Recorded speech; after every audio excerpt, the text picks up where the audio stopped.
Bonjour à toutes et à tous. Salut Thibaut. Tu vas bien ? Bien, écoute, on se rejoint là en pleine période des fêtes. Qu'on se le dise, on n'est pas dans le planning régulier du podcast, on n'est pas dans la saison 3, épisode 15, je pense, c'est ça le suivant sur la liste. Nous sommes là pour un épisode spécial. Épisode spécial qui va retracer les meilleurs films de 2019, donc notre top 10, donc ton top 10 et mon top 10, et on va parcourir donc de la 10e place à la première place les films de l'année, avec à chaque fois ta vision, ma vision, et parfois les films vont se retrouver dans le classement, peut-être qu'à un moment donné mon 7e sera ton premier, bref. C'est pas impossible. C'est pas impossible, on verra un peu comment ça va se ficeler. Et je propose qu'on ne perde pas de temps, pas de minutes, les amis, qu'on se lance directement dans le bingo. Pourquoi ? Parce qu'il n'y a même pas de concours UGC sur ce podcast-ci en particulier, non. Qu'on le dise toujours, mais n'hésitez pas à aller voir l'émission hebdomadaire, la saison 3, épisode 14 du coup, pour voir le concours en vigueur sur cet épisode-là. Et c'est tout, on va arrêter de parler du concours, c'est fini. Déjà. Passons directement au 10e film de ton top 10, Thibaut. Du mien d'abord ? Ouais. Eh bien écoute, j'ai choisi Portrait de la jeune fille en feu de Céline Sciamma. Grande et belle surprise du dernier festival de Cannes avec un magnifique duo d'actrices, Adèle Haenel et Noémie Merlan. Une superbe mise en scène, une très belle histoire d'amour. Un film qui m'a beaucoup touché et que j'ai énormément apprécié. Et je pense que le public était au rendez-vous en France, en tout cas ici je sais pas trop, mais en tout cas si c'est un film que vous n'avez pas vu, je vous le recommande vivement. Tu ne l'as pas vu d'ailleurs ? Non, d'ailleurs c'est ce que j'allais dire, il faut savoir qu'on n'a pas vu tous les films de l'année, Thibaut en a vu beaucoup, mais pas tous. Moi j'en ai vu... Encore, j'en ai vu moins que d'habitude, j'en ai vu une centaine en moins que d'habitude. Voilà, donc, mais bon, ça fait quand même beaucoup, t'as oui. presque tout vu, en tout cas les principales sorties. Pour ma part, j'ai pas vu toutes les sorties, ni les principales, donc le mien va être un peu plus sélectif, on va dire ça comme ça. Le tien, par contre, inclut beaucoup plus de films, dont Le Portrait de la jeune fille en feu, que je n'ai pas pu voir et intégrer. Ah ouais, avoir un gosse, ça diminue, la quantité de films que tu nettement vois. ton temps de divertissement. Je crois que j'ai pu jouer à un jeu vidéo pendant plus de 20 minutes depuis août, un truc comme ça. Ah, pas mal. Ouais. Même FIFA ne m'excite plus, pour te dire. Tu as dit. Ça devient C'est difficile. grave. Passons à mon 10e film. Ouais. Là, j'ai eu le temps de le regarder, c'est- par contre. C'est fresh, hein ? C'est tout fresh. D'ailleurs, je l'ai vu hier soir. J'étais chez moi tranquille. J'ai ouvert Netflix. Ah, premier indice. Et j'ai regardé Les Deux Papes. The Two Popes. Qui l'eût cru ? Oui, exactement. Qui l'eût cru, T'aurais pu regarder un Hercule Poirot ou une bonne ou comédie Jumanji, française qui tâche, mais non. J'ai aussi vu Jumanji Welcome to the Jungle, mais c'est un autre épisode. Moi, j'ai revu Non, mais- le 2, du coup, le premier que Dwayne Johnson. Restons dans notre conduite. On était bien partis. Oui, on Thibaut, était bien partis, allez. Les Deux Papes. Les Deux Papes de Fernando Meirelles, c'était le réalisateur qui nous avait béni de La Cité des Dieux. Film formidable sur les favelas. Et ici, on n'est pas du tout dans le même concept. Film culte même. Hein. Oui, on peut le dire culte. Ici, c'est un film avec Anthony Hopkins et Jonathan Pryce qui jouent respectivement Benoît XVI et François Ier. Le pape. Les deux papes, c'est le principe. Et donc le film raconte quoi ? Il raconte tout simplement la passation de pouvoir entre les deux, puisqu'on sait que Benoît XVI va arrêter d'être pape et il a des discussions avec François, qui va être le François Ier, qui ne sait pas encore qui va être pape et qui honnêtement n'a pas très envie d'être pape, mais il y a vraiment des échanges entre eux sur qu'est-ce que la religion aujourd'hui, quelles sont les valeurs qu'il faut communiquer avec les autres, quelle est l'image de l'Église au XXIe siècle, sachant forcément qu'il y a eu des scandales qu'on connaît tous.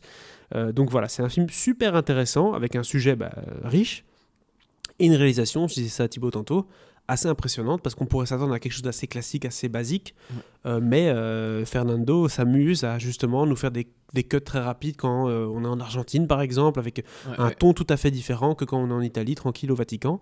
Donc j'ai vraiment très apprécié ce film, avec un bon rythme sur un sujet comme ça, c'est chapeau. 10e du coup. Mais on vous réfère à notre épisode 13 dans lequel on parlait plus longuement de Two Popes. Enfin, je parlais plus longuement du film, vu que tu ne l'avais pas encore vu. Mais voilà, tu l'as rattrapé, c'est très bien. Je suis content que tu aies rattrapé. Tu es fier de ton élève. Oui, je suis fier de toi. Ton 9e du coup. Direction l'Espagne. Je sais pas. Qu'est-ce que ça peut être ? Je sais pas, vas-y, balance. Douleur et gloire de Pedro Almodovar, évidemment. D'accord. Pour l'instant, on est très calme. Le 10e, 9e, c'est... Ouais. Merci Thierry. Sa fausse autobiographie, en fait, en quelque sorte. avec un Antonio Banderas flamboyant, qui a d'ailleurs remporté le prix d'interprétation à Cannes. Que dire de ce film ? Je pense que c'est un film qu'on va retrouver dans beaucoup de top de fin d'année. Enfin, qu'on a sans doute retrouvé, parce que je pense que la plupart des gens ont déjà publié leur top. Oui, on est un peu en retard. Hein. Bon, non, on prend notre temps. On prend notre temps et on vous Il n'y a pas amène besoin ça de toujours avant les publier, fêtes, avant le réveillon, tu vois. C'est comme Mais ça, oui. vous avez de quoi discuter à votre dîner ce soir ou demain soir, ça dépend quand vous Ouais. écoutez le podcast. Plutôt que de discuter de la cuisson de la dinde. Voilà. Au Nouvel An, on mange une dinde. Écoute, les gens mangent de la dinde quand ils veulent. Des Ça va huîtres. Des Des huîtres. Voilà. Des Si tu croquettes veux. crevettes. Ok, on continue. Ben oui, Douleur et gloire, Almodovar, une évidence. Presque un film autobiographique. Enfin, tu vois. Ben oui, quasiment. Oui, hein. C'est... À moitié caché, j'ai envie de dire. Officiellement, ça ne l'est pas, mais voilà. Oui, c'est ça. Mais ça l'est plus ou moins. On passe à mon 9e film. Alors là, je n'aime pas les voitures. Enfin, c'est pas que j'aime pas les voitures, hein, j'en roule, mais honnêtement, je suis pas excité par les voitures. C'est peut-être parce que j'ai pas des voitures de dingue. Tu vois ce que je veux dire ? J'ai ma petite Peugeot. Mais Si tu roulais en Aston Martin, tu tiendrais peut-être un oui. autre discours. moi, j'aime bien l'Audi TT. Je sais pas pourquoi, j'aime bien cette bagnole-là, Ah, mais mon je Dieu. ne l'aurai jamais. Je trouve ça particulièrement moche, mais... C'est vrai, bah voilà. Ouais, C'est pour ça franchement, qu'on est ensemble. C'est pour l'Audi ça qu'on fait un TT. podcast ensemble. Tu vois, c'est le yin et le yang. C'est Benoît XVI et François Ier. Donc, 9e film, Le Mans 66 de James Mangold, réalisateur qu'on ne présente plus, mais on va quand même le faire. De Logan, de Wolverine. Hein, c'était lui qui était passé par là avec Hugh Jackman et qui avait fait du très bon boulot dans cette décennie. Hein. On en parlera après, dans un autre épisode prochainement sur les plateformes d'écoute. Donc, film avec Matt Damon et Christian Bale qui forment un duo classique. J'ai envie de dire, c'est vraiment le film qui sent le throwback années 80, les films de mecs, quoi. Tu vois, les films qui sentent bon l'essence. Oui, exactement. Et tout dans le film rappelle ce cinéma un peu mourant, réalisé avec des plans audacieux, avec un certain classicisme, j'ai envie de dire, mais qui du coup sert bien à l'histoire et fait vivre ces deux personnages-là et leur duo. Et je me suis pris dans le jeu. Je pense que c'est vraiment le genre de film où il faut le voir comme ça. Il faut le voir comme cette espèce de Madeleine de Proust et l'apprécier comme ça, parce que si on essaie de voir plus loin et de trouver une énigme ou une intrigue ou autre, bon, on va être un peu déçu parce que c'est un peu plan-plan. Ouais. Mais dans la réalisation aussi, notamment la fameuse course du Mans 66 à la fin qui est vachement bien filmée. Parce que plutôt que nous montrer des voitures qui vont très vite dans les virages, il nous fait comprendre le circuit en fait et il nous fait comprendre l'importance des tournants. Ce qui, personnellement, quand on n'y connaît rien à la course, on s'en fout un peu, mais c'est là qu'est tout l'enjeu d'une course, les tournants finalement. Bien sûr. Et ça a l'air con comme ça, mais il arrive à rendre les tournants excitants, ce qui n'était pas gagné d'avance. Donc Le Mans 66, bonne surprise. Il manquait juste Steve McQueen quand même. Oui, tout à fait. Bon, écoute, on peut pas tout avoir. Non, c'était bien. Mais non, t'as raison. Alors, moi, le film est même pas dans mon top 20, je pense, Oui. mais écoute, ça ne me choque pas. C'est bien ton genre, ça. Bah voilà. De toute façon, je recommande. Et en plus, si vous aimez les voitures, alors là, n'en parlons même plus. Ton 8e, du coup. Enfin, direction les États-Unis. Et on va y rester un bout de temps par la suite, mais... Barry Jenkins, If Beale Street Could Talk, avec une superbe bande originale de Nicolas Britell, son compositeur. Un film qui, j'ai l'impression qu'au final, il est passé un peu inaperçu. Je l'ai pas vu... j'ai pas vu que les gens en parlaient tant que ça, alors qu'on parle quand même du réalisateur qui avait beaucoup fait parler de lui avec Moonlight, Oui. qui du coup avait gagné l'Oscar du meilleur film, contrairement à La La Land. Dont on parlera plus tard dans un épisode. Dont on parlera plus tard, effectivement. Mais et du coup, oui, je m'attendais à ce que If Beale Street Could Talk ait un peu plus de presse, un peu plus, qui ait un peu plus d'engouement autour de ce film. Et j'ai l'impression que non. Alors, je suis soulagé, je l'ai quand même vu dans quelques tops de fin d'année. Ça me rassure. Mais oui, voilà, je trouve ça un peu dommage que ce film soit un peu passé à la trappe. En tout cas... C'est un film qui était sorti au tout début d'année, non ? Oui, c'est ça. Ça joue, c'est janvier, février, je pense, quelque chose comme ça. Je trouve que dans les tops de fin d'année, ça joue souvent. Ça. Les films qui sont sortis en janvier, février, ils ont tendance à être un peu bas dans le top. Dans le Oui classement. et non, parce que c'est souvent les films qui étaient aux Oscars de l'année précédente pour de nous. l'année précédente pour les États-Unis. Du coup, c'est-à-dire qu'on en parle jusqu'au mois de février chez nous et qui sortent généralement pendant cette période. Donc, c'est quand même des choses dont on parle. Et Oui, là, les films à Oscar, je sais pas, quand on a fait un podcast récemment, on a parlé des nominations pour les Golden Globes. Certains films ne me disaient pas forcément grand-chose. Depuis, il y en a un qui ne me disait absolument rien, que j'ai vu, et je pense qu'on va en parler pas mal dans les prochains mois. Donc, mais je comprends ce que tu veux dire. Effectivement, c'est toujours compliqué. Les films qui sortent en début d'année, t'as tendance à les oublier. C'est ça, les films qui sortent en octobre, novembre, qui sont des films un peu coup de poing, on dit waouh, c'est lui le film de l'année. Bah en fait, on oublie peut-être les films qui en janvier, février, ont fait bien beaucoup parler d'eux, quoi. Bah écoute, tu vas d'abord dire ton numéro 8, mais je peux déjà te dire que mon numéro 7 est un peu dans ce cas-là aussi. Bah il y en a d'autres chez moi aussi. C'est un film que j'ai vu il y a 1 an et demi à Venise, de l'année passée. Il y a Perpète les Bains. Oui, c'est ça. Donc voilà. Mais dis-moi ton numéro 8 du coup. Mon numéro 8, c'était une surprise parce que je m'attendais absolument pas à mettre ce film dans mon top 10. C'est Knives Out à couteau tiré de Rian Johnson. Écoute, tu me connais, hein, j'aime bien ce genre de film, ambiance, manoir, qui a fait quoi.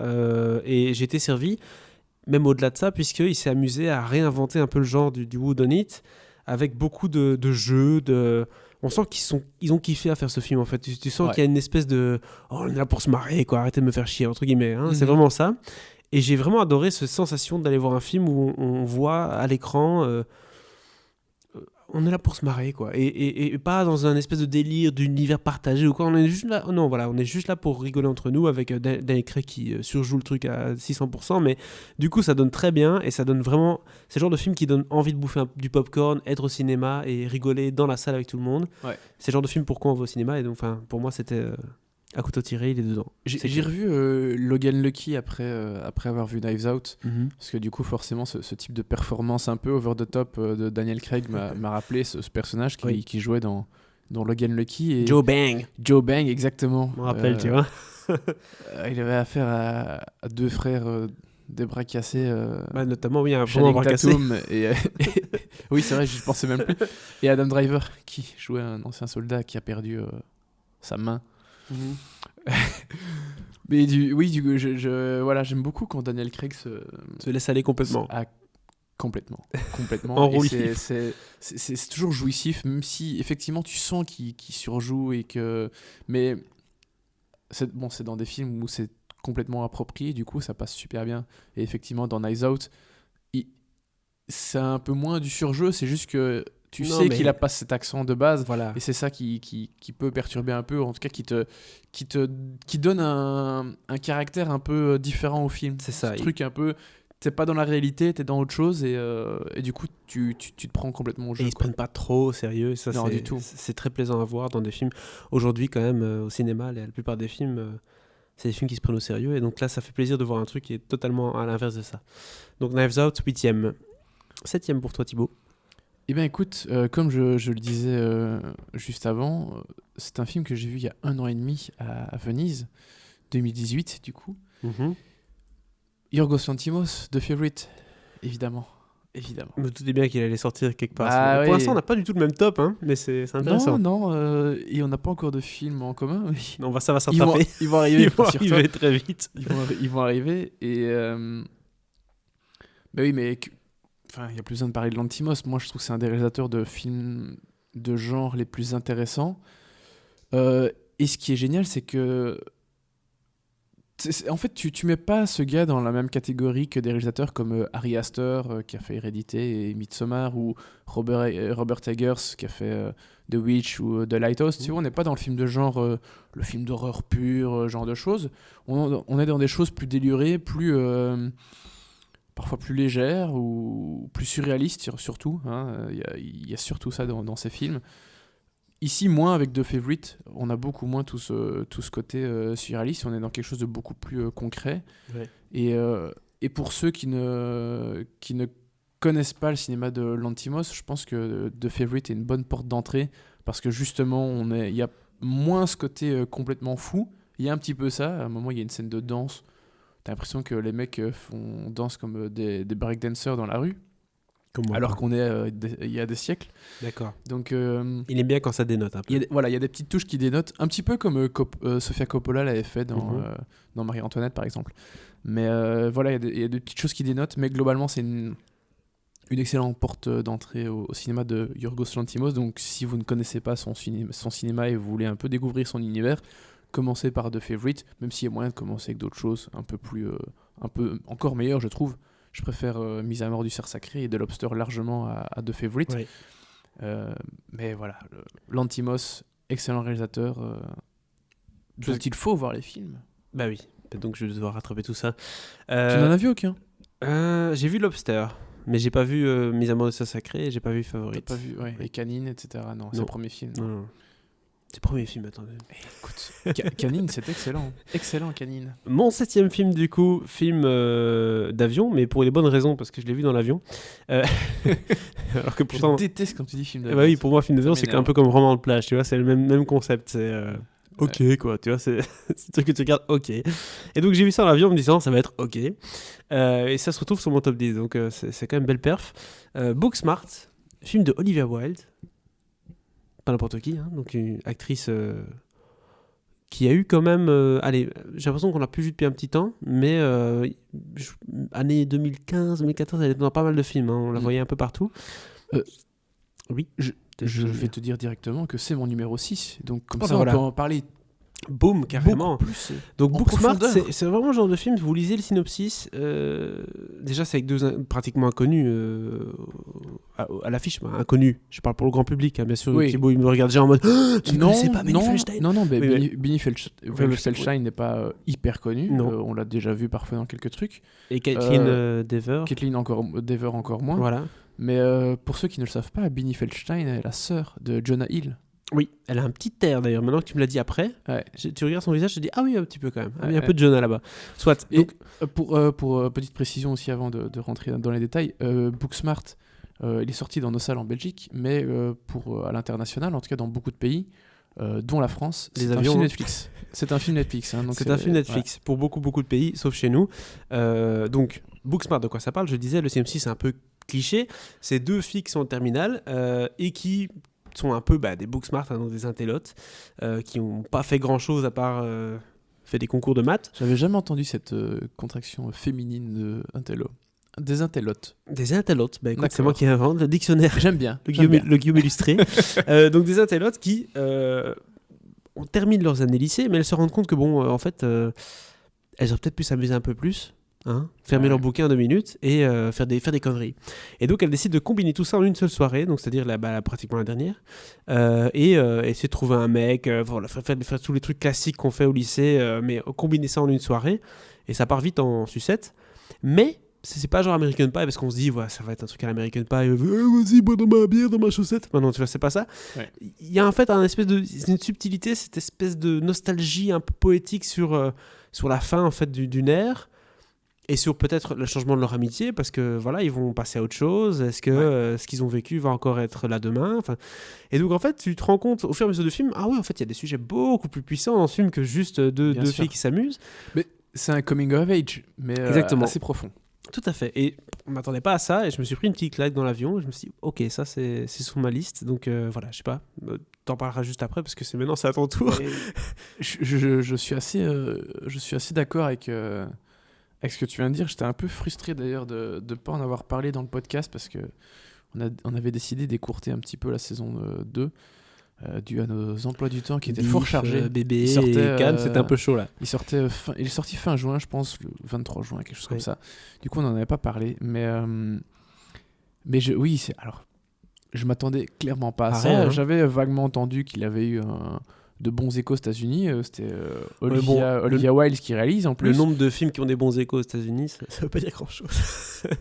Non, mais il y a quand même souvent tu retrouves quand même des petits trucs un peu inattendus. Et je veux dire, qui aurait pu penser qu'Olivia Wilde, actrice que tout le monde connaît ou a déjà vu en tout cas dans pas mal de choses. Si vous voyez pas mal de films, vous voyez qui c'est. Oui, c'est ça. On s'attendait pas à ce qu'elle réalise quelque chose, et encore moins comme ça. Un truc aussi percutant du premier coup. Bah ouais, franchement c'est étonnant. Je dis pas du tout ça de manière péjorative, mais voilà. Ça reste un premier film, quoi. Tout le monde fait des premiers films, et souvent les premiers films c'est un peu là où on se casse les dents, quoi. Et là elle a fait un truc directement tient la route, et dans le top 10, donc c'est pas... je pense que c'est un film qui a marqué quand même beaucoup de monde chez ceux qui l'ont vu, et tant mieux, parce que voilà, tout est absolument génial dans ce film, quoi. le casting, la musique, la bande originale de ce film est absolument géniale. Ouais. Je l'écoute assez souvent. Donc c'est pas une musique composée pour le film, hein, mais c'est plein de morceaux, absolument géniaux. Donc voilà, vraiment un grand moment inattendu, et c'est ça qu'on attend aussi du cinéma. On attend l'inattendu. C'est pas beau ça? Exactement. C'est Il y a que rien de tel. Hein. il y a des films que Pardon. t'attends et tu veux vraiment les voir, et tu veux qu'ils soient dans. En fait, parfois tu as des projections, tu Too sais much, que hein. ce film va peut-être déjà être dans ton top de fin d'année, t'as envie qu'il soit dedans en tout cas. Et puis ben voilà, t'as ce genre de truc que t'attends pas du tout. Et c'est ça que je recherche aussi quand je vais au cinéma, c'est de voir un film. Limite parfois Un peu comme un Get Out, hein, il y a quelques années de Jordan Peele, où tu te dis, bah, Jordan Peele qui fait un film d'horreur, c'est un peu ça. et puis paf, tu te dis, ah ouais, quand même. Mais on est dans le même cas de figure, hein, en fait, ici. Présentation, c'était à Sundance, je pense, pour Get Out. Mhm. Déjà, Un petit buzz, ouais. un petit buzz, etc. Et ben Booksmart, c'est exactement la même chose. Même chemin. Et bah franchement, c'est génial d'avoir des expériences comme ça. Bah, ça marque le futur du cinéma. On parle souvent des mêmes personnes, hein, Scorsese, etc. Mais finalement, il y a plein de nouveaux qui arrivent et qui. Enfin, nouveaux. Elle n'est pas nouvelle parce qu'elle était déjà dans le milieu, mais nouveaux derrière la caméra qui peuvent faire le boulot et qui pourront peut-être faire des films dans 15, 10, 20 ans. Bien sûr. Le futur, quoi. 6e place, du coup. Film aussi, hein, qui date d'il y a un petit temps, février 2019, nous concernant, Vice, de Adam McKay. Film des Oscars, encore. On y revient. Film à Oscar, encore et d'ailleurs, toujours. qu'on se le dise. Avec Christian Bale dans le rôle de Dick Cheney. Ça, c'est quand même assez surprenant, notamment pour son poids qu'il a pris pour le rôle. Mais au-delà de ça, c'est cette histoire de vice-président des États-Unis à côté de George Bush, qui, en fait... manipule tout, quoi. Hein. Enfin, c'est vraiment le mec qui tient la baguette, quoi. Hein. Donc, c'était la tête pensante de toute pensante, l'administration Bush. et tu vois ce type qui est vraiment pire que Trump, j'ai envie de dire pratiquement, mais qui est plus intelligent sans doute dans sa manière de prendre les décisions et d'être complètement influencé toute la politique américaine depuis les coulisses et à causer des problèmes mondiaux, mais de dingue, de par ses décisions. Et donc on dit que c'est fou le pouvoir de cet homme, enfin ce qu'il a comme pouvoir et comment il l'utilise.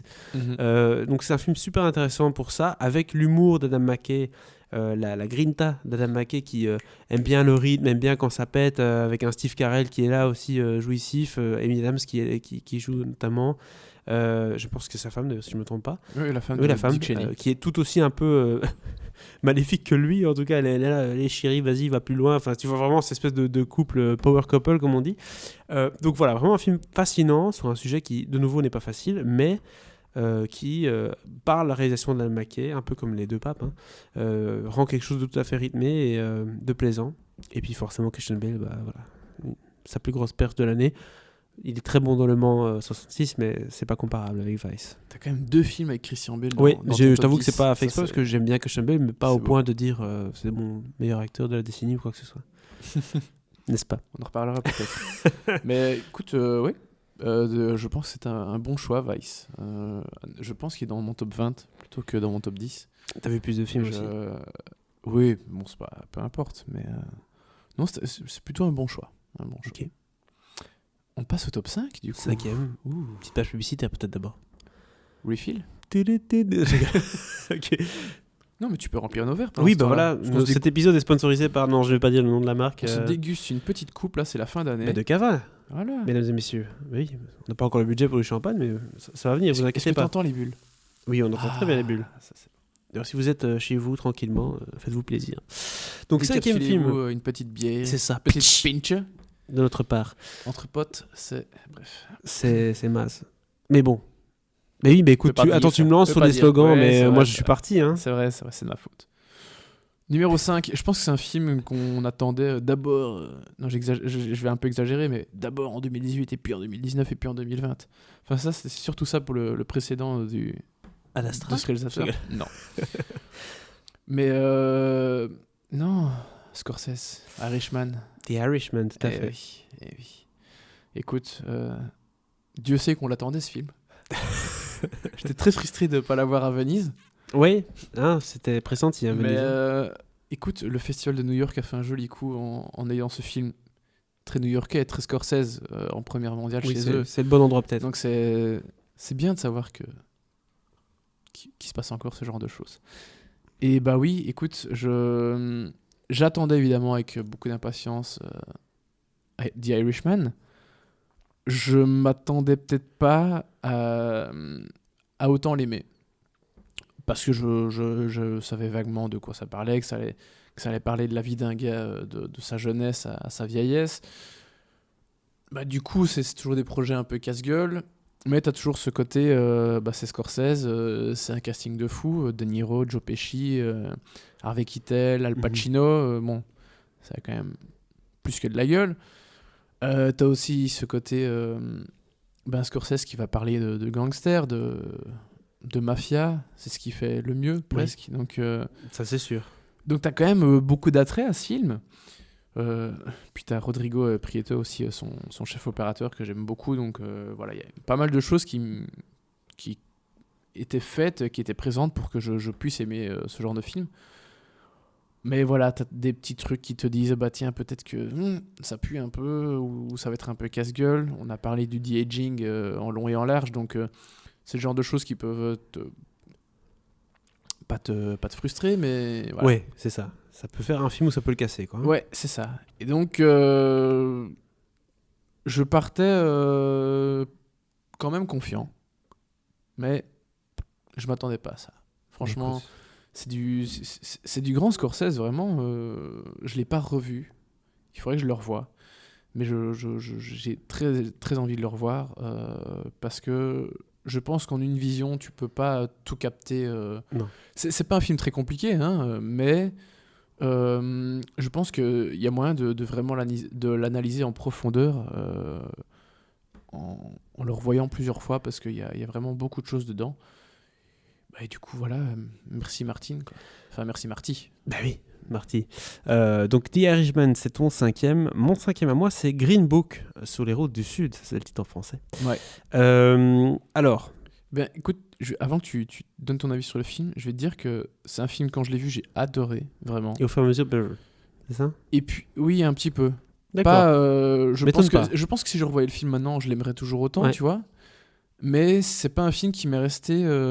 Qui est resté toute l'année. Autant dans le top, que je l'espère. Enfin, ouais. J'aurais peut-être pu l'espérer, tu vois. Pas déçu, mais voilà, bizarrement, c'est pas. Mais c'est ça c'est pas resté. C'est ça le truc, hein, c'est que souvent, on fait des tops de l'année. Et on met même un top 1. Mais quelques années plus tard, quand on fait un top de la décennie, ce qui va être le cas dans un prochain épisode de Cinécast, on change parfois notre avis. Parce qu'on se dit, en fait, ce film-là, allez, il y a un autre film qui, moi, m'a plus marqué que cette année-là. Et donc, c'est clairement le cas dans notre décennie, on en parlera. Oui, alors après, ça dépend, parce que parfois, en tout cas, j'en parlerai plus longuement dans l'épisode suivant. On fait du bon teasing, c'est bien, Thibaut. Mais parfois, quand tu dois faire un choix, tu te dis, est-ce que je prends un choix qui m'a personnellement plus plu ou parfois, et pour l'exercice de la décennie, c'est ce que je me suis posé parfois, est-ce que je choisis un film que j'ai peut-être un tout petit peu moins aimé, qui s'impose, quoi. Mais qui a plus marqué le truc. Qui a marqué le truc, exactement. Ben voilà, c'est des questions qu'il faut se poser, et parfois, je pense que ça se pose aussi pour des tops de fin d'année. Voilà.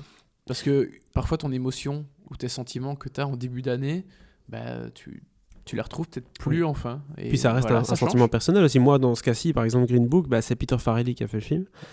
Vous savez, si vous écoutez Cinécast assidûment, que j'aime bien les comédies, j'aime beaucoup les films assez légers.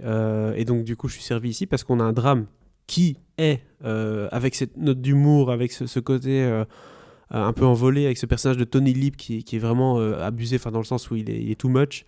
Cet Italo-américain du Bronx qui crache par terre, qui mange ses burgers dans la voiture, vraiment le truc typique. Et puis de l'autre côté, on a l'opposé complet, Mahershala Ali qui joue le docteur Don Shirley, un pianiste noir de renommée qui doit parcourir les routes du Sud avec son chauffeur, du coup l'italien. Et cette histoire d'amour impossible entre les deux, d'amitié impossible, où ils vont finir par bouffer du KFC ensemble et apprendre aussi tous les problèmes l'un de l'autre. Il n'y a pas que des scènes un peu légères comme ça, on a aussi des scènes plus profondes. C'est classico-classique, qu'on se le dise. C'est clairement un film où, du début à la fin, on sait ce qui va se passer. Et à la fin, quand il y a la petite musique qui sort, et c'est le soir de Noël, on a compris, quoi. Mais c'est bien foutu, le duo fonctionne, c'est vraiment le duo qui fait le film. Et pour moi, c'est un duo qui est resté dans cette année. Je me dis, c'est vraiment un super duo. Mais moi, Viggo Mortensen, il peut faire ce qu'il veut, je suis client. Donc, Voilà, c'est vraiment le genre de film, vous savez, c'est le genre de film que vous pouvez voir, j'ai du mal. C'est le genre de film que vous pouvez aller voir avec votre papa ou votre maman. Enfin, tu vois, c'est le film Bien qui sûr. se partage en mode ah, tiens, j'ai un super film pour toi, ça tu vas aimer. Et c'est le genre de film qu'on peut montrer à ses parents sans se dire ouais, peut-être qu'ils vont pas aimer parce que c'est peut-être un peu trop edgy. Quoi. Tu vois ce que je veux dire? Genre, tu montres Birds of Prey à tes parents, je suis pas sûr qu'ils vont comprendre les subtilités de Harley Quinn et tout. Enfin, tu vois, en fait, non. C'est pas du tout le film à montrer à ses parents. Certains vont peut-être kiffer. T'es déjà en train de parler de films que t'as même pas vu. Peut-être. Bravo. Oui, mais non, mais je sais pas, Inception par exemple. Voilà, Inception, tu montes Inception à tes parents, ça passe ou ça casse, quoi. Hein. S'ils comprennent pas le truc du rêve dans le rêve, enfin, voilà, ils vont déjà être paumés. Tout le monde Green Book, tout le monde peut aimer ce film, c'est vraiment le film que tu. Voilà, il n'y a pas besoin de faire des compromis pour Green Book, quoi. Si, en fait, au contraire, c'est le film du compromis. Donc, pour moi, Green Book, ça reste un des tops de l'année et il mérite sa 5e place, dans mon top en tout cas. Très bien, très bien. Vas-y, continue. Je suis content. Number 4. Film que j'ai revu il y a pas plus tard que il y a quelques heures. Oui. Et oui, Midsommar. Ari Aster. Que j'ai revu ici dans sa version Director's Cut. Hein. Voilà encore un nom qui va revenir dans la prochaine décennie sans doute. Ari Aster. Ah bah bien sûr. Ah ça. C'est. Je pense qu'on peut aisément et sans trop de risques le placer dans le groupe des nouveaux maîtres de l'horreur. En tout cas, coming, ouais, c'est ça. En tout cas, ceux qu'on attend, parce que même si techniquement, je pense qu'on peut déjà le mettre dedans, dans les maîtres de l'horreur, avec 2 films, tous les 2 des grandes réussites. Ouais. Et Jordan Peele, on en parlait. Avec des Jordan Peele, avec des Robert Eggers, etc. C'est des noms qui vont rester, les amis. Ouais. Retenez-les bien. Mais clairement, Ari Aster, il en fait partie. Et déjà, Hérédité m'avait bien marqué l'an dernier. Je pense qu'il n'était pas dans mon top 10, mais il était aux portes du top 10. En tout cas, il était dans mon top 20, ça je m'en souviens, c'est sûr et certain.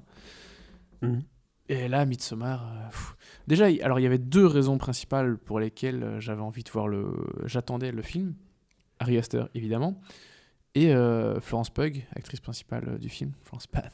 Hein. Oui, c'est compliqué à bien prononcer ça, quand même. Et puis Alors j'ai envie de te dire le sujet oui et non parce que je savais pas grand chose, j'avais juste vu quelques images et j'avais l'impression que ça allait parler de sectes, bref, je savais pas trop exactement. Mais je voulais en savoir le moins possible. Et bordel que ce film est brillant, déjà la première séquence avant que le titre du film apparaisse à l'écran, elle m'a laissé sur le cul, tu sais j'avais limite du mal à respirer, ok d'accord, commence fort tu vois, avec du lourd. Et c'est bien, il a lu tout le film est à cette hauteur-là, quoi. Il a lu le livre de J.J. Abrams, ça va commencer par... un bon début. Ouais, mais la différence, c'est que Ari Aster, il sait terminer un film aussi. Ah, bim. Allez, dans ta face, JJ. Elle était facile.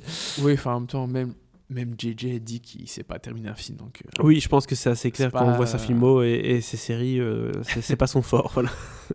C'est pas un problème de lui dire. Donc, Midsommar. Midsommar, ouais. Pas pour tout le monde, mais film à conseiller du coup, parce que c'est clairement pas un cinéma accessible, hein, Ari Aster. Non, il y a des moments très très durs. Je me rends compte maintenant qu'on n'a pas parlé du film dans le podcast parce qu'il est sorti cet été. Yes. Nous étions en vacances. Mais oui, non, il y a beaucoup de choses à dire dessus. Je vais pas m'étaler plus longuement. Je pense qu'il y a beaucoup de choses qui ont déjà été dites dessus. Mais retenez ces noms, Ari Aster évidemment, Florence Pugh aussi. Et Midsommar est disponible en Blu-ray, je pense maintenant. Donc, il est sorti et voilà, moi je te dis, je l'ai revu cet après-midi. Tu as mis tes mains sur l'édition collector. En Director's Cut, oui, tout à fait. édition française, pas sortie en Belgique. Oh. Je l'ai même pas vu chez Mediamarkt, c'est dire. Parce que d'habitude ils ont beaucoup d'éditions étrangères. Ouais. Et là non, je l'ai même pas vu, mais. Alors, du coup, je vais juste dire un petit mot sur les différences entre la Director's Cut et la version cinéma. La Director's Cut ajoute quand même 25-30 minutes. Donc le film dure 2h45. Oui, c'est ça, 20 minutes. Globalement, c'est pas des trucs hyper importants. Je comprends qu'il ait coupé tout ça pour la version cinéma. Mais ça apporte pas mal de petites choses qu'a priori on a déjà comprises. Backstory. Quand tu vois la version ciné. Mais c'est des petites choses assez sympas. Il y a quand même des trucs en plus où tu dis ah oui, cette scène elle est franchement bien. Une scène de nuit notamment à laquelle je pense. Alors qu'on voit pas beaucoup de nuit dans le film. Hein. C'est ça qui était assez fort. C'est que c'est un film d'horreur qui tout se passe en plein jour presque. Donc, voilà. Ce qui rend le truc encore plus difficile à regarder sans doute. Parce que bon. Oui. Bon, après, on va pas Non. débattre Mais de, c'est de- pas le de- but de du l'horreur, podcast. hein, Oui. mais oui, c'était un film très efficace, très très bon et que je conseille vivement. Bon, on va se faire encore critiquer sur YouTube. Mon Ouh. 4e film, J'accuse de Roman Polanski. Oui. Bon, je suis désolé, mais Abrège. ce film est formidable. C'est un très bon film, ça. Excellent. Jean Dujardin, je l'ai dit, c'est son meilleur rôle. Et on a là. Non, tu as dit que c'était un de ses meilleurs Non, rôles. c'est son meilleur rôle. Je reviens dessus. Tu reviens dessus. Oui. Allez. Bon, C117 est un excellent rôle, mais pour d'autres raisons. Ici, c'est un rôle dramatique, en tout cas, le meilleur qu'il ait pu faire. Voilà, on a le tout pour le film drame historique classique, l'affaire Dreyfus, mais pas filmé du point de vue de Dreyfus, pas filmé non plus du point de vue des gens qui font son procès, mais du colonel Picard, qui est un peu cet outsider qu'on n'a pas vraiment vu dans nos bouquins d'histoire, mais qui a contribué à faire éclater cette affaire-là, notamment via Émile Zola. Est-on bien sûr que tout cela s'est passé comme on nous le raconte? Oui, il le dit, bon, soit. Non, on se fait un peu arracher là sur YouTube parce que oui. on croit la version du film. Écoute, là. C'est possible, il faut pas, Les faut gens pas sont la au croire, taquet. mais en tout cas, même si c'est romancé, c'est très bien romancé. Et on a là une manière d'aborder le sujet qui est dynamique, qui est rythmée, qui est un thriller, comme Polanski sait bien les faire.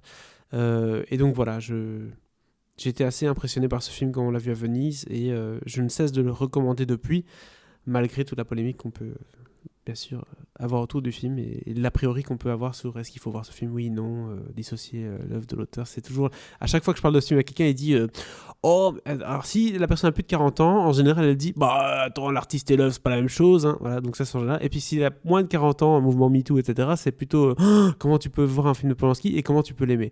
Donc j'ai deux visions, c'est compliqué. Alors moi je peux essayer de m'en sortir en disant mais tu sais, c'est aussi mon devoir d'essayer de voir un maximum de films. Donc voilà. Mais allez, J'accuse, pour moi c'est un excellent film. Et je pense que c'est un film qu'on montrera en classe à pas mal d'étudiants en poésie, comme disaient mes parents. Ouh. Tu vois. Oui. C'est 5e. En 5e, oui. En bien 5e. sûr. Oui, on me disait ça aussi. Époque parfois. germinale. Ouais. C'est ça, exactement. On passe au top 3. T'es prêt? Je suis prêt, vas-y. Je pense que... Ah ben voilà. On a le même numéro 3. Ah, Marriage Story. Marriage Story. De tout à Noah fait. Baumbach. Que dire de plus? Que dire de plus? C'est tout. Écoute, pareil, je l'ai revu. Il y a quelques heures aussi, je l'ai revu hier soir. Qu'est-ce que t'as foutu aujourd'hui? Ouais, c'est ça. Ah, ce week-end, écoute, on est dimanche soir. Tu t'es fait un festival à toi tout seul. Je en me fait. suis Chez fait toi, tu t'es plaisir. organisé un festival. Tu t'es Je me dit, suis fait bon, allez, un plaisir. petit Aviastor cet après-midi avec ce soir Noah Baumbach. Parce que j'ai revu un autre encore du top 3 ce Oui, même oui. week-end. Oui. On en parlera après. On en parlera plus tard. Mais bah oui, Marriage Story, mon Dieu. Noah, merci. Merci pour ce film. Alors- Un grand film sur le...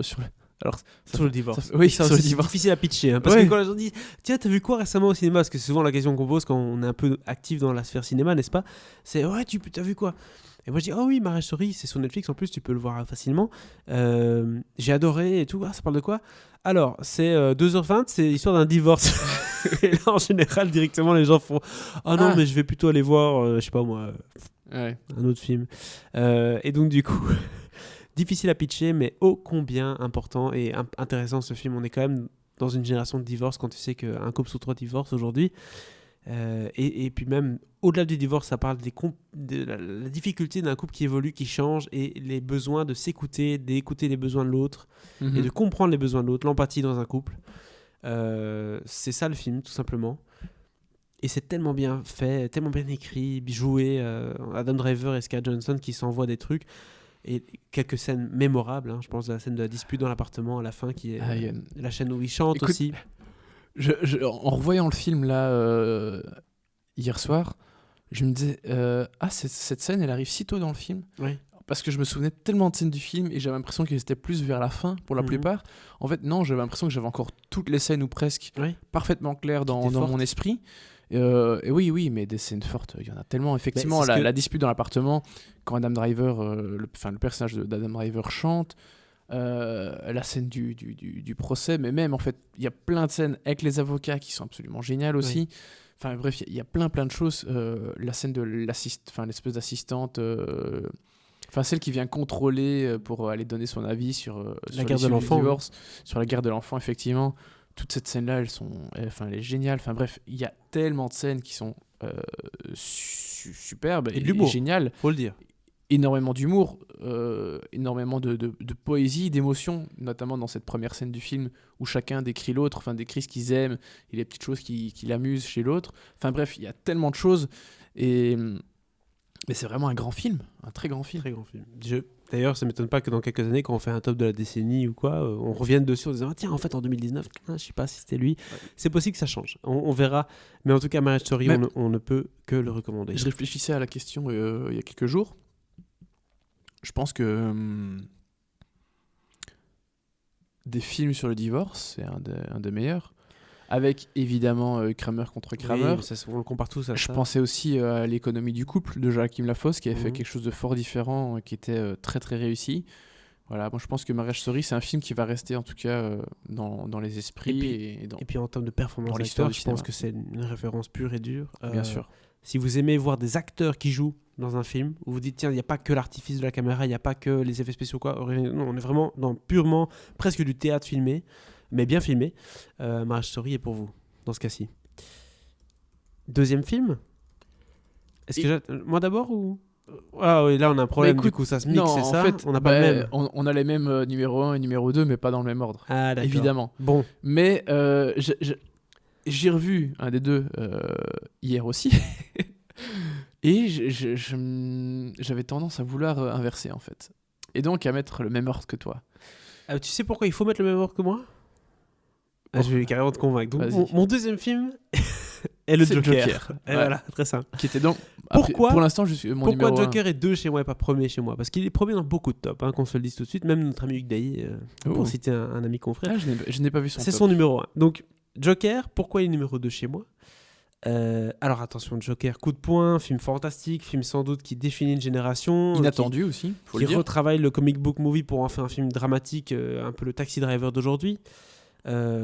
C'est ça, toutes les phrases, les éloges qu'on peut faire de ce film-là, et notamment Joaquin Phoenix qui est incroyable, et on en parlera juste après. Pourquoi c'est pas le numéro 1 chez moi ? Parce que c'est un film qui pompe tellement de choses évidentes de Martin Scorsese par exemple, dans les influences, parfois même du plan par plan, dans la construction des scènes, dans la construction du personnage, dans la construction de l'univers. C'est tellement proche de ce qu'on a pu voir justement dans le Taxi Driver, justement dans des films de Martin... Allez, c'est comment s'appelle encore ce film Allez, je l'ai plus. Où Robert De Niro joue un présentateur de... La Valse des Pantins. La Valse des Pantins, etc. Donc, il y a plein de films, et d'ailleurs, quand les gens faisaient les critiques de ce film-là, ils n'arrêtaient pas de citer des films. Bien sûr, Taxi Driver et La Valse des Pantins, ça revenait tout le temps. Taxi Driver, enfin voilà. Et donc, tu te dis, bon, si tu peux à ce point-là citer les références de ce film-là et sont omniprésentes, je dis pas que c'est pour ça que tu dois enlever l'originalité du film et ce qu'a fait Todd Phillips ou ce qu'a fait Joaquin Phoenix, pas du tout, tu le gardes. Hein. Mais le premier film dans ce cas-ci, c'est difficile de le comparer. Tu peux le comparer à d'autres choses, il y a des inspirations, mais dans ce cas-ci, elles sont un peu moins nettes. Oui, c'est ça. Et c'est pour ça que je le mets deuxième. Sauf que Joker est trop influencé. Les influences du Joker sont très évidentes. Et tellement évidentes que pour moi, c'est pas du remix, attention, hein, clairement pas. Il y a du très très bon. Mais c'est, comme disait mon maître de stage à une époque quand j'ai fait un stage, c'est de l'innovation, ce n'est pas de la création. Ouh. Et donc quand tu innoves, tu prends des choses et tu les remixes. Bien sûr. Et quand un peu comme Tarantino le fait beaucoup. Oui, bien sûr. Et quand tu crées, tu pars de quelque part, et quand on va se citer, on va pas spécialement toujours faire une liste de références, on va plutôt dire « Oh, ce film-là pour telle raison ». Donc pour moi, Joker deuxième pour ça. D'accord. Eh ben écoute, je suis entièrement d'accord avec ton analyse. Je l'avais pas vu sous cet angle, mais effectivement, c'est plutôt bien vu. Bien vu. On a bientôt le débat de l'Union belge de la critique, et je pense que ce sera mon argument si jamais quelqu'un veut mettre Joker en premier. Je dirais, il faut pas oublier ça, les gars, c'est que c'est un film qui d'ailleurs, Martin Scorsese était producteur du film pendant tout un temps, donc pas oublier l'influence que ça a sur ce film. Il a même failli le réaliser. Voilà. Mais écoute, ça m'aurait moins dérangé si c'était Martin Scorsese qui avait réalisé le film, parce que je me dis, c'est son œuvre, c'est la continuité de son boulot, donc pourquoi pas. Mais dans ce cas-ci, c'est vraiment l'élève qui essaie de dépasser le maître. Je suis déjà un peu dégoûté de ne pas être présent à ce repas de UCC afin de te voir te lever, je vais le faire, et défendre le premier qui est notre numéro 1 du coup du coup t'as changé. C'est pas que je change, peu importe, mais bon, c'est un détail. En tout cas Joker était ton premier.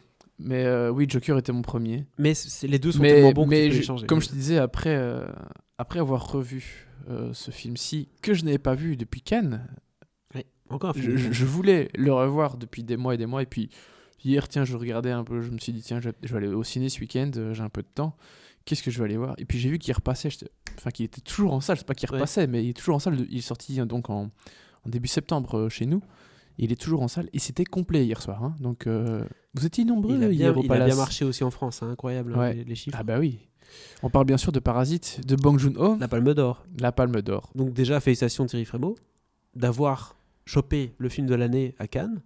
C'est pas la première fois que ça arrive, bien sûr, hein, mais Ouais. tu sais, on critique beaucoup Cannes ces derniers temps en mode ils sont plus rien de super. J'ai 3 films de Cannes dans Eh mon ben top, boum hein. quoi. Donc ils ont réussi quand même à montrer la qualité de Cannes dans notre classement et puis dans le classement de beaucoup d'autres personnes. Donc Festival de Cannes n'est peut-être pas glamour parce qu'on n'a pas que des stars sur le tapis rouge, mais en tout cas en termes de cinéma, il propose du lourd depuis plusieurs années et il continue à le faire en ayant plus de culture dans son mélange aussi. On n'est pas que dans des films américains, français ou autres. Ouais. On ouvre beaucoup plus ses horizons maintenant à Cannes. Ouais, et je regrette un peu de ne pas avoir vu plus de films cette année, parce que du coup, j'ai loupé plein de films étrangers aussi. Je trouve que mon top est un peu trop américain. Même s'il y a un film français, il y a un film espagnol, mais le reste, c'est que du cinéma américain. Enfin, un coréen quand même aussi. Oui. Mais c'est assez peu varié Oui, c'est globalement. Il y a eu quand même... on reste dans la suprématie du cinéma américain. Bah oui, et puis en même temps, chez nous, en tout cas, c'est le cinéma qui est beaucoup mis en avant. Enfin, je veux dire, le cinéma américain prend beaucoup de place. Et avec les plateformes de streaming, les offres qu'on peut voir là-dessus, c'est quasiment que des films américains aussi. Hein. Ouais. Ça va arriver, hein, mais bon, encore un peu de temps. Heureusement qu'on a des gars comme Bong Joon-ho, des films comme Parasite, parce que ce film il est presque parfait. Moi, ce qui m'avait bluffé à Cannes, c'est qu'il y a vraiment ce mélange des genres qui est génial, parce que t'es d'abord dans une espèce de comédie dramatique, une espèce de comédie sociale en fait, parce que c'est la lutte des classes, Parasite. Pendant les 2 tiers du film, et puis dans le dernier tiers, tu bascules dans le film de genre pur, avec des choses complètement inattendues, et en fait ça fonctionne, parce que je trouve que le mélange des genres, c'est quelque chose qui est toujours très compliqué et délicat. Ça peut te foirer complètement un film. Et ben non, là, c'est parfaitement géré. Bon, après, il faut quand même rappeler que Bong Joon-ho vient du cinéma de genre. Memories of Murder, notamment, The Host, Okja, enfin bref, tous ces films sont... Snowpiercer aussi, tous ces films sont des films de genre. Et c'est très bien qu'il ait remporté la Palme d'Or, parce que du coup, ça veut dire que Cannes déjà sélectionne ce genre de film, et en plus est récompensé. Donc ça met un peu la lumière sur le cinéma qui est le plus populaire dans le monde entier, mais qui n'est pas forcément le plus aimé. En tout cas, parfois, c'est un peu genre, oui, j'ai bien aimé, mais faut pas le dire trop fort, tu vois. Ouais, c'est clair. Et bah là, non, c'est une superbe mise en lumière sur un excellent réalisateur, sur un cinéma absolument génial, riche, très varié, et sur un pays aussi, la Corée du Sud, qui est quand même un des pays les plus intéressants cinématographiquement parlant, je trouve, notamment dans cette décennie, et j'en reparlerai dans le podcast suivant, parce que j'ai un film coréen dans mes 10 films de la décennie. Teaser. Moi aussi. Mais non, voilà, Parasite, j'adore. Écoutez, on termine le top 10 là-dessus. On avait juste 2-3 mentions, hein, donc notamment réalisateur de l'année ou réalisatrice. Oui, c'est ça, on va aller assez vite. Voilà, allez-y. Alors j'ai noté bande originale de l'année. Tu me coupes ou tu sautes si tu as quelque chose à dire. Musique, c'est plus toi. Hein. Même, j'ai mis une mention spéciale, et c'est celle que j'écoute le plus, c'est celle de Vice, de Nicolas Britell, qui est absolument géniale. Hein. C'est très jazzy, très... Enfin, c'est vraiment une superbe bande originale qui, quand j'avais vu le film, m'avait déjà beaucoup marqué, parce que ça se marie super bien avec le film. Mais c'est vraiment une super bande originale, à écouter toute seule aussi, tu vois. Donc vraiment très très bien, la BO de Vice. C'est un reco. Mais pour moi, la BO de l'année, ça reste quand même celle de Joker, parce que enfin entre guillemets, Hildur Gudnadottir sort de l'ombre de Johan Johansson. Bon, malheureusement, c'est parce qu'il est décédé aussi. Oui, c'est ça. Il n'y a pas que de... Enfin, tout n'est pas rose là-dedans. Mais il y a un passé de flambeau, quoi. C'est ça, il y a eu un passage de flambeau, parce qu'elle avait déjà fait Sicario 2 Ouais, alors que mais bon. Johan Johansson avait fait Sicario 1. Et c'est une excellente BO aussi, hein, je l'ai écouté plusieurs fois. Donc voilà, en tout cas, de toute façon, pour moi, c'est une année qui marque de jeunes compositeurs dont on en a déjà parlé par le passé. Nicolas Britell, Ouais. notamment, grâce à Moonlight. Et qui confirme, en fait. Donc voilà, je trouve que c'était Clairement. une bonne année musicale. année. Pas la Super. meilleure, mais il y a eu de très bonnes choses. Ensuite, Meilleur film d'animation de l'année.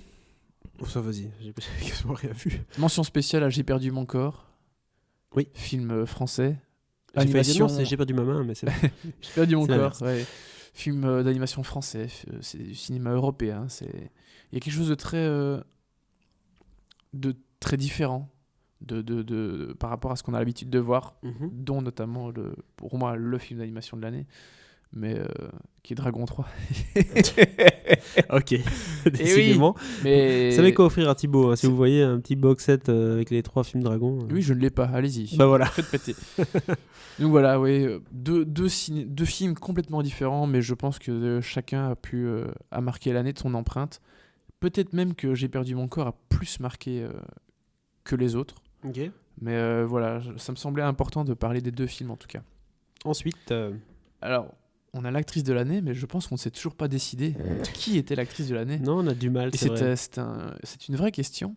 C'est une vraie question. Parce Et que- d'ailleurs, je remarque. Par facilité, j'avais envie de dire Olivia Colman pour The Favourite, mais Ouais. je pense qu'on a tendance à l'oublier parce que ça remonte à longtemps, comme on le disait tout à l'heure. Ça remonte à Venise pour moi, et même ça remonte à il y a 1 an. Donc, même s'il a eu l'Oscar par la suite. Je ne sais pas s'il y a une actrice qui a vraiment marqué de par sa présence dans plusieurs films notamment, mais en tout cas, personnellement, une des actrices que je retiens cette année, c'est certainement Olivia Colman. Oui. Peut-être Florence Pugh aussi. Et en France, on peut mentionner quand même Adèle Haenel. C'est vrai, Pour plusieurs raisons. c'est vrai, Pour j'y le avais pas portrait pensé. de la jeune fille en feu, et puis Le aussi Dain pour aussi. ce qu'elle représente aussi aujourd'hui Et- dans la culture française C'est et vrai. les médias. Ben écoute, on va mettre ça. Tu vois. Tu as raison. Pas un mauvais j'y ai choix, pas- ça, hein. Non, j'y ai pas du tout pensé. En plus, c'est dans ton top 10. Ben donc, oui, voilà. oui. Mais Parce que dans le top 10, c'est très masculin. Mais c'est pas à volonté, on n'y a pas pensé du tout comme ça. Non. Mais c'est vrai, quand on Non. regarde le top 10, on se dit, en fait, c'est quasiment que des films portés par des hommes. heureusement, le numéro 1 et le numéro 3 sont portés par des femmes. C'est vrai. Mais bon, voilà. Mon numéro 4 aussi. Et le numéro 6. Bah, Enfin, oui, ton c'est numéro vrai. 7. Oui, c'est vrai. Bon. C'est vrai. Non, il y a eu C'est de très belles Ne soyons pas si prestations. méchants avec nous-mêmes. Ah oui, et puis Féminine. numéro 8, Knives Out, c'est quand même Anna de Armas qui a le rôle principal, pratiquement. C'est vrai. Donc voilà. Bon. Je reviens sur mes mots. Acteur de l'année. Mention spéciale à Joaquin à Joaquin. Phoenix pour Joker. Si oui, on vous devait êtes voter peut-être pour étonné, l'Oscar, si vous on êtes, devait voter pour l'Oscar du meilleur acteur, basé sur un film. Sur un film. Ouais. Si c'était uniquement. Alors- Oui, bah d'ailleurs, c'est le cas des Oscars. Tu peux pas voter Oui, pour mais non, bien plusieurs sûr, films. bien sûr. Donc tu dis Mais Joaquin Phoenix, oui, mais je Joker. pense que certaines personnes votent parfois quand cette personne a fait plusieurs films. Ouais. Ou, Oui, parce qu'ils disent Coup il après, était tu super vois. bon cette année, je peux pas l'oublier cette année. Quoi. tu vois, C'est pas possible. DiCaprio, quand il l'a eu pour The Revenant, je pense qu'il y avait un peu ça, tu vois. Les Il gens faut aimer, quoi. n'avaient Ouais, pas c'est que The Revenant en tête. Non, ils se sont dit, le mec, il faut lui donner un Oscar. Ouais. Et j'ai l'impression que ce serait un peu ça aussi pour Joaquin Phoenix si c'est lui qui l'a. Ok. Donc pourquoi Mais pas- ce sera le cas pour l'autre personne dont on va Pourquoi parler est-ce après. qu'on dit ça? Parce que la personne qui pour nous est l'acteur de l'année, c'est Adam Driver. Mais oui, mais ce sera la même chose. Non pas pour Kylo Ren, quoique. Il y a eu les films précédents de Baumbach, il y a eu Silence de Scorsese, il y a eu son What If rôle- avec Daniel Radcliffe, il faut pas oublier ce film. Ah, je l'ai pas vu ça. T'as pas vu ce film? Non, je l'ai pas vu. C'était pas mauvais. Mais il était chez les frères Cohen, il était dans... Oui, bien sûr. Chez Soderbergh, on parlait de Logan Lucky tout Ouais. à l'heure. Il a fait quand même pas mal de choses et il est sensationnel dans Marriage Story. Et alors, je repensais à ça justement tout à l'heure. À Venise, la prestation qui m'a marqué le plus au premier abord, c'est Joaquin Phoenix dans Joker, mais Bah oui. plus... En fait, je pense que j'ai moins été sous le... J'ai eu moins eu le coup de cœur immédiat pour Adam Driver. Enfin, je l'avais, mais je veux dire, c'était pas genre Adam Driver acteur de l'année, tu vois. Parce que le film dans son ensemble m'avait absolument bouleversé. Et en fait, non, mais Adam Driver, ouais. Alors, je pense aussi qu'il y a un truc qui va en sa faveur, c'est que dans Joker, c'est un film qui est tourné autour de la performance. Donc c'est la performance, Oui. c'est in your face, quoi. Joaquin Phoenix dans ta face pendant 2 heures. Mais- Et donc il sert son propre personnage et son propre jeu. Et donc du coup, il peut faire un peu ce qu'il veut. Mais quand tu joues un film avec un partenaire, comme c'est le cas avec Scarlett Johansson, tu as l'échange qui est très important Ouais. et il faut que ça fonctionne dans l'ensemble du film. Et donc tu peux être la star dans ta performance, mais tu dois quand même délivrer, tu dois pouvoir donner l'assist, comme Mhm. si on fait une référence au football. Et donc c'est plus difficile de dire je joue en équipe et je donne des assists et en même temps je suis le meilleur joueur du terrain que de dire bah, je suis Lionel Messi et je suis tout seul, Ouais, par ouais. exemple. Même si Ouais, Lionel ouais. Messi donne des assists, je sais. Mais vous voyez la comparaison. Ouais, ouais. Bah, oui, il y a de ça. Même si, évidemment, le Marriage Story est un film d'acteur. Hein, Bien parce sûr. que c'est tout pour Scarlett Johansson et Adam Driver. Hein. Ah oui, oui. Mais c'est vrai que voilà, c'est un peu différent, c'est vrai. Et je pense que ton analyse est plutôt bonne. Donc, Oui. voilà. On verra. Et En puis, tout cas, bon, c'est une évidence pour nous, c'est Adam Driver. si on doit aussi penser comme les gens des Oscars, on sait aussi à quel point la campagne est importante. Oui. Et Marriage Story, enfin, No Driver a été partout, quoi. Tous les festivals possibles imaginables, des interviews, les conversations with, tous les trucs possibles imaginables, il est là, quoi. Donc la promo, il l'a fait jusqu'au bout, même quand il était en plein tournage de Annette à Bruxelles, il prenait l'avion et tout. Donc Ah, il est parti quasiment un mois Donc, pour Venise, Toronto. voilà, donc le mec, il a tout fait. Il est même passé par Cannes toute cette année. Enfin, il est Telluride partout. aussi. Bref, il a fait la totale. Il a tout fait. On va conclure avec le réalisateur de l'année. Ouais, vas-y. Et vu qu'on n'est pas originaux du tout, on a encore une mention spéciale à donner. Ah, Vas-y, j'ai oublié ce qu'on a dit. on a dit Todd Phillips. C'était ton Oui, idée, je te bah oui, rappelle. je suis bête. Bah oui, de nouveau, Todd Phillips, pourquoi ? Parce qu'on l'attendait pas. Exactement. C'est la surprise de l'année. C'est ce mec qui a fait Very Bad Trip. On sous-estimait sans doute ses compétences, mais là, il nous sort un film qui est digne d'un Scorsese, donc c'est quand même pas rien de faire cette perf-là. Donc oui, Todd Phillips en mention spéciale. Voilà, je peux pas dire grand-chose de plus, mais belle transformation pour ce réalisateur. Comédie à la base, qui passe dans le drame. C'est pas rare hein, de voir ce tournant-là. On pense à Adam McKay notamment, hein, Ouais. Anchorman, jusque un film beaucoup plus dramatique. Effectivement. Donc réussir ce pont, parce qu'il n'y a rien à faire. Hein, dans la comédie, il y a du drame. Donc est-ce qu'on peut faire du coup du drame ? Bah oui, c'est clair sûr. qu'il y a une transition entre Bien les sûr. deux qui est assez évidente. Mais celui que. Alors, j'allais dire on a choisi, c'est peut-être plus moi qui l'ai choisi, mais Mhm. c'est Bong Joon-ho. Voilà. Voilà, la consécration, le talent brut. Parce que Todd Phillips, c'est vrai qu'on l'a peut-être pas vu venir parce que voilà. La des styles surprise, différents, pour bien etc. son nom. Mais Bong Joon-ho, ça fait longtemps qu'il est là, ça fait longtemps qu'il est quand même adulé d'une certaine façon. Ça fait longtemps qu'on apprécie son talent et Longtemps le qu'il se voir. cherche un peu aussi. Je pense pas qu'il soit beaucoup cherché. Non, mais tu vois qu'il essaye des choses, il fait Okja, son Bah, Netflix, qui est quand même un il peu ose aller what, dans des styles, Snowpiercer, tu sais. il ose aller dans des styles différents et Voilà. faire des choses très différentes. Il teste des l'une choses, des autres. et puis là, elle arrive avec son œuvre qui va être le coup de massue. Ouais. Parasite, quoi. Je suis pas sûr que ce soit son meilleur film ou celui que je préfère. Mais enfin, c'est peut-être celui que je préfère. Alors, fais-moi un top 5 de Ah, Bong ben. Joon-ho, je suis intéressé. Mais pas aujourd'hui. Memories of Murder, c'est vrai. c'est du gros niveau. Enfin, soit. C'est une autre conversation. On va pas faire un podcast spécial cinéma coréen, même si on pourrait. Il y a de quoi faire. Mais oui, En mangeant un plat coréen, je sais pas. du kimchi. Voilà. Mais voilà, ouais, Bong Joon-ho, pour moi, c'est le réalisateur de l'année.